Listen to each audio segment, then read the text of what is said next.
Plantation के सबको नाम लिखाने का सब ठीक है। Will start with plantation. ये हम लोग का टोटल 500 ट्रीज का है। और ये ट्रीज कौन से लगा रहे हैं? ये यहाँ के नेटिव स्पीशीज़ हैं कुछ, और कुछ जो है वो फ्रूटिंग है मैक्सिमम, क्योंकि बर्ड्स यहाँ पे पर्सिंग करते हैं, तो बर्ड्स के लिए स्पेसिफिकली हम लोग फ्रूटिंग ट्रीज को प्रिफर करते हैं। अब ये जो सॉइल है ये सारा हमारा वेस्ट टॉपिक बन रहा था, यहाँ डंप किया हुआ, इसलिए ये एरिया जो है थोड़ा सा फर्टाइल है। मतलब ब्लैक सॉइल आपको दिखेगा, अदरवाइज सब जगह से हमारा रेड सॉइल है और ड्रॉपिस रहते हैं।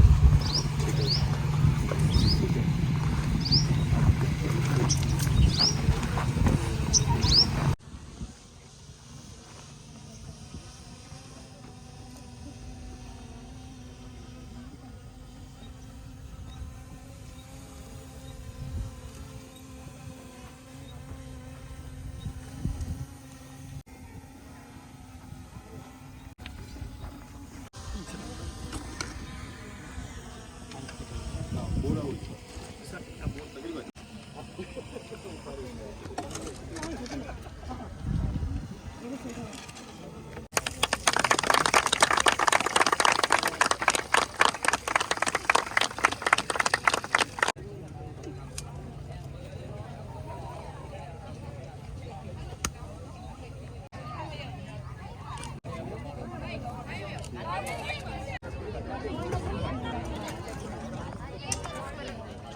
દીવમાં વાઇલ્ડ લાઇફ સપ્તાહની ઉજવણીના સમાપન પ્રસંગે વૃક્ષારોપણ અને દીવ કલેક્ટર સાહેબ દ્વારા વાઇલ્ડ લાઇફને લઈ ઉપયોગી અને મહત્વની સ્પીચ આપી. સમગ્ર દેશમાં ઓક્ટોબર માસમાં વાઇલ્ડ લાઇફ સપ્તાહની ઉજવણી થાય છે. દીવમાં પણ વન વિભાગ દ્વારા વાઇલ્ડ લાઇફ સપ્તાહની ઉજવણી પ્રસંગે વિવિધ કાર્યક્રમો ડીસીએફ હર્ષ સાહેબના નેતૃત્વ અને માર્ગદર્શનમાં થયા. આજ રોજ આ સપ્તાહના સમાપન કાર્યક્રમ દીવના ફુદમ બર્ડ સેન્ચુરી ખાતે દીવ કલેક્ટર રાહુલ દેવપુરા સાહેબના અધ્યક્ષસ્થાને યોજાયો, જેમાં એક પેડ માં કે નામ અંતર્ગત દીવ કલેક્ટર સાહેબ, તમામ અધિકારીઓ અને ચૂંટાયેલા પ્રતિનિધિઓ દ્વારા વૃક્ષારોપણ કરવામાં આવ્યું. ત્યારબાદ કાર્યક્રમમાં મુખ્ય મહેમાનોનું તુલસીના રોપા આપી સ્વાગત થયું અને સપ્તાહની ઉજવણીમાં વિવિધ કાર્યક્રમોમાં વિજેતા બનેલાઓને મહેમાનોના હસ્તે ટ્રોફી, સર્ટિફિકેટ આપી સન્માનિત કરાયા. આ પ્રસંગે દીવ કલેક્ટર સાહેબે વાઇલ્ડ લાઇફ સંદર્ભે મહત્વનું જ્ઞાન ઉપસ્થિત લોકોને આપ્યું. मैं उपवन संरक्षक दमन एवं दीव से निवेदन करूंगा कि हमारे मुख्य अतिथि माननीय समार्ता महोदय का स्वागत करेंगे तुलसी के पौधे के साथ.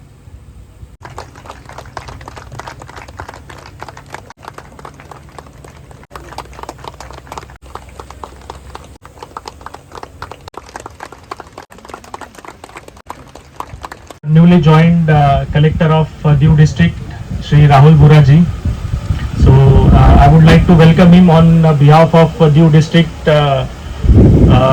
from the forest department and the Diu district, all people from this district. I like to welcome him to this district, and I think this is the first program he is attending as a chief guest for us, and it is a very privileged occasion.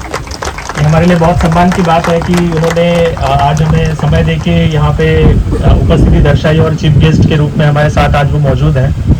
So I welcome him. उनके अलावा आज यहाँ पे उपस्थिति है हमारे DMC president madam, panchayat district panchayat president हमारे आदरणीय पद्मश्री प्रेमजीत बारिया जी. उनका भी मैं हमारे डिस्ट्रिक्ट हमारे डिवीजन की तरफ से और इस प्रोग्राम को होस्ट करने की तरफ के लिए आज जो मैं हूँ यहाँ पे, तो मैं उनकी तरफ से, हमारी तरफ से उनको आज यहाँ पे स्वागत करना चाहूँगा. नेशनल वाइल्ड लाइफ वीक के बारे में मैं 2 शब्द आप सबके साथ साझा करना चाहूँगा. ये हमारा नेशनल वाइल्ड लाइफ वीक जो है, इसका 70वां एडिशन इस बार हम लोगों ने यहाँ मनाया है. हर साल नेशनल वाइल्ड लाइफ वीक 2 अक्टूबर से 8 अक्टूबर तक पूरे देश में मनाया जाता है और इसे मनाने के पीछे एक साधारण सा हेतु यही है कि हमारे जो वाइल्ड लाइफ है, जो हमारे जंगली पशु पक्षी हैं, उनके बारे में लोगों को ज़्यादा से ज़्यादा जानकारी हो।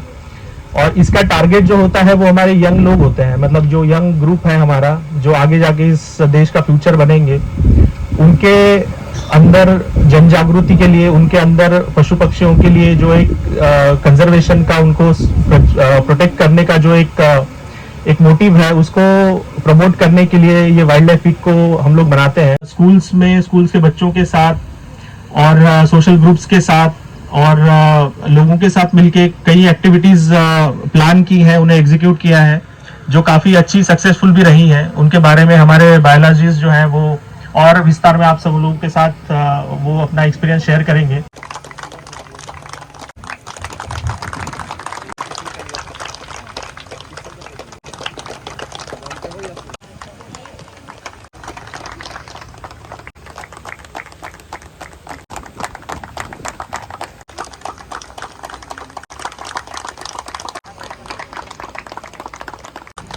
मंसूरी इब्राहिम कर रही है, बामानिया रोशनी। धन्यवाद सर। हीर उदय कुमार, गैलेक्सी स्कूल दीव। धन्यवाद मैम। डीसी अफसर, एसडीपीओ, एसडीएम, बाकी सभी लोग और प्यारे प्यारे बच्चों को, सभी को मेरा नमस्कार। डीसी अफसर ने काफी अच्छे तरीके से आपको बताया कि वाइल्ड लाइफ वीक के बारे में क्या होता है, जो जो एक्टिविटी हुई उसका ब्रीफिंग हुआ। बट एक चीज जो आपको समझनी चाहिए कि हम वाइल्ड लाइफ वीक क्यों बनाते हैं और या फिर आपको याद क्यों दिलाते हैं, वो ये है कि जानवर कभी बोल नहीं सकते हैं, ना पक्षी कभी बोल सकते हैं। आप कुत्ते की बात को नहीं समझ सकते कि वो क्या कह रहा है, चिड़िया क्या कह रही है। तो साल का ये एक हफ्ता हम इस तरीके से बनाते हैं कि हम आपको जागरूक कर पाए कि ये तो बोल नहीं सकते, बट हमें इनके लिए आवाज उठानी है। तो इस चीज को हमेशा अपने आप ध्यान में रखना कि हमारी रिस्पॉन्सिबिलिटी बनती है इसके लिए। अभी जैसा डीसी अफसर ने मेरे को बताया कि आप 8th, 9th, 10th क्लास में हो, जितनी मेरी मेमोरी जा रही है, मेरे को 6th क्लास से इन्वायरमेंटल स्टडीज की किताब मेरे पास में आई थी, तब जाके पता चला कि लाइक इन्वायरमेंट के लिए हमारी क्या रिस्पॉन्सिबिलिटी होती है। अभी सोशल मीडिया का जमाना है, आप यूट्यूब पे जाओगे, कोई एक कमेंट करोगे, आपको उसी कमेंट की सेम चीजें मिलेंगी। तो जैसे जैसे आप आगे पढ़ते जाओगे, बहुत ही कंफ्लिक्टिंग थ्योरीज होती है। कई लोग बोलते हैं कि आदमी को अगर डेवलप होना है तो इन्वायरमेंट को हार्म करना ही करना पड़ेगा। अगर मेरे को घर बनाना है तो मेरे को पेड़ काट के घर बनाना पड़ेगा। अगर मेरे को एक बिजनेस चलाना है तो उस एरिया के अंदर जितना भी वन है, उसके अंदर जितने पक्षी वगैरह आते हैं, सबको किसी दूसरी जगह पे लेके जाना पड़ेगा। ये कंफ्लिक्टिंग थ्योरी चलती थी कि मैन वर्सेस नेचर की। बट जैसा कि अभी यूएन ने भी डिक्लेयर किया कि आगे का जो डेवलपमेंट होना है, जो मैन वर्सेस नेचर का कंपटीशन था, वो कितना हार्मफुल था, उसने हमारे लिए कितना इम्पैक्ट किया है। दिल्ली का पोल्यूशन देखो, जितनी मेट्रो सिटीज का पोल्यूशन, इनफैक्ट दमन के अंदर भी इंडस्ट्री से इतना पोल्यूशन हो रहा है।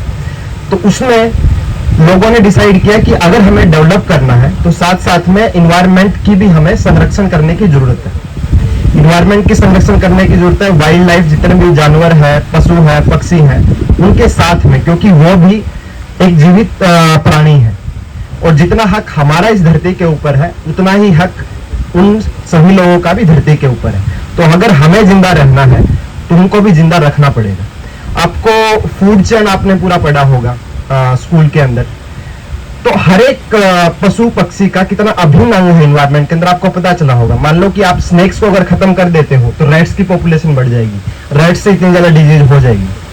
तो हमें ये हमेशा ध्यान रखना चाहिए कि हमारी कितनी रिस्पॉन्सिबिलिटी बनती है हर एक चीज के लिए। अभी फोटोग्राफी कंपटीशन में जो सेकेंड लड़की आई थी, उसने बी का फोटो लिया था, जैसे उसने बताया। तो बी कितना छोटा सा प्राणी है, आपको देख के लगा कि सर इसकी क्या ही रिस्पॉन्सिबिलिटी होगी। लेकिन अगर आप मधुमक्खियों को खत्म कर दो तो पेड़ों का नया सृजन ही खत्म हो जाएगा।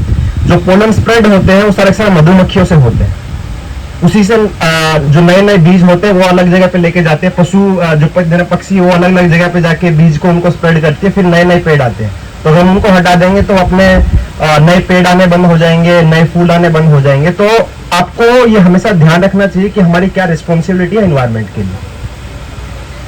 तो इस वीक के लिए पहले तो मैं फॉरेस्ट डिपार्टमेंट को बहुत बहुत बधाई देना चाहता हूं कि उन्होंने इतने अच्छे तरीके से इतने स्टूडेंट्स के प्रति ये जागरूकता प्रोवाइड की है कि उनके इन्वायरमेंट के लिए क्या रिस्पॉन्सिबिलिटी बनती है। और जरूर आगे जाके हम देखेंगे आप सारे के सारे सस्टेनेबल डेवलपमेंट के पार्ट बनोगे। ग्रेटा थनबर्ग का नाम सुना है किसी ने? ग्रेटा थनबर्ग नहीं सुना है? महज 13 साल की लड़की थी, उसको यूनाइटेड नेशन जनरल असेंबली में बोलने का मौका मिला था। क्यों? क्योंकि उसने क्लाइमेट के लिए आवाज उठाई थी। मैं चाहता हूं कि यही आवाज आप आगे जाके मतलब 12वीं क्लास जब हो जाएगी, कॉलेज जब हो जाएगा, वही आवाज आप उठाओ। आप बोलो कि हमें इन्वायरमेंट के लिए रिस्पॉन्सिबल है, हमें सस्टेनेबल डेवलपमेंट चाहिए। तो फॉरेस्ट डिपार्टमेंट का मैं धन्यवाद करना चाहता हूं कि उन्होंने इतनी जागरूकता फैलाई आपके अंदर कि आप आगे जाके एक सस्टेनेबल डेवलपमेंट के लिए प्रमोट करोगे। साथ ही साथ मैं बताना चाहता हूं कि अल्टीमेटली हमें लगता है कि ठीक है हमने सीख लिया, बट इसका हमारी जिंदगी में फायदा क्या होगा? 3 इडियट्स सभी ने देखी होगी, 3 इडियट्स देखी है ना? तो उसमें फरहान कुरैशी करके नाम का बंदा था, वो क्या बनना चाहता था? Wild life photographer. तो ये सिर्फ और सिर्फ इन्वायरमेंटल रिस्पॉन्सिबिलिटी के साथ साथ में नए एम्प्लॉयमेंट भी आपको जाके प्रोवाइड करेगा आगे। वाइल्ड लाइफ फोटोग्राफी की जैसे मैं अंडमान में था, उससे पहले आप फॉरेन के अंदर आप जाओगे, यूरोप वगैरह के अंदर बहुत ही ज्यादा डिमांड है। लोग चाहते हैं कि लाइक हमें कोई अच्छा आदमी मिले जिसको पशु पक्षी की नॉलेज हो, जो हमें बता पाए कि इस पक्षी की ये खासियत है। अच्छे अच्छे फोटोग्राफी का कंपटीशन होता है, इतने बड़ी बड़ी प्राइज मनी होती है कि मतलब आपने अगर वो कंपटीशन जीता तो 1 करोड़ की प्राइज मनी होती है। तो ये साथ साथ में एम्प्लॉयमेंट का भी सृजन होता है इस चीज से।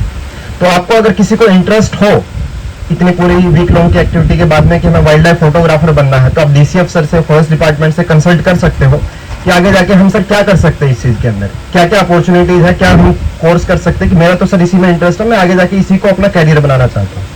तो इसके अंदर भी भरपूर कैरियर आपके लिए, अपना एम्प्लॉयमेंट इसी से सर्जन कर सकते हो। इसी के साथ मैं आप सबको बधाई देता हूँ। उम्मीद करता हूं कि आपको इस वीक में काफी एंजॉयमेंट मिला होगा। एक्स्ट्रा करिकुलर में आपकी एक नई हॉबी जुड़ी होगी। And I thank you forest department for inviting me and creating environment awareness among large number of people. So I thank you all. Thank you.